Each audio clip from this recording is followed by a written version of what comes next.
ARVO is one of the largest ophthalmology conferences of the year, and if you're attending as a medical student, you need to have a solid game plan before going. Here's my advice on what you need to do before ARVO to get the most out of your experience. Hi, my name is Avery, and I successfully matched an ophthalmology residency after taking 2 gap years and going unmatched my first year, here to share all the lessons I've learned throughout the process with you. First of all, download the ARVO app. Although you would do this for just about every conference you attend, I think the ARVO app is especially useful because of its functionality. If you know someone who will be attending ARVO, you can easily search their name and see everything that they're going to be a part of, including their presentation time and locations. Presenting authors are required to be at their poster during their poster session time, which makes this super easy if you want to meet up with them in person because you'll know exactly where they'll be at a certain time. Click on their session and hit schedule, and it'll automatically add that to your in-app schedule.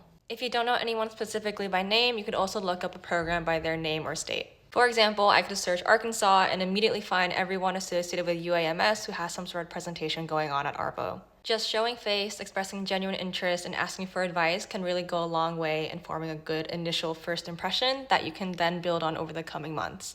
By the time you finish finding everyone you want to connect with, your schedule might look a little something like this. This makes things so much easier when you're at the conference and you already know who you want to see when. If you want to go one step further, you can also read up on their abstract in advance so you have some well thought out questions to ask them while you're there. This can be especially useful if you're looking for research opportunities with that person or that program. Lastly, don't forget to search for any other interesting sessions and add them to your schedule. For example, this session on Monday seems like it might be particularly useful for med students. However, I want to note that ARVO is a bit unique in that it'll have a higher proportion of non-practicing ophthalmologists in attendance, and so not all the sessions will be really high yield for med students. Its main focus is on ophthalmic research broadly, so you'll see a lot more basic science researchers and less private practice ophthalmologists in attendance. For that reason, I think it's even more important to have a solid game plan in advance so you can make the most out of your time there. Let me know if you have any questions, and I'll see you there.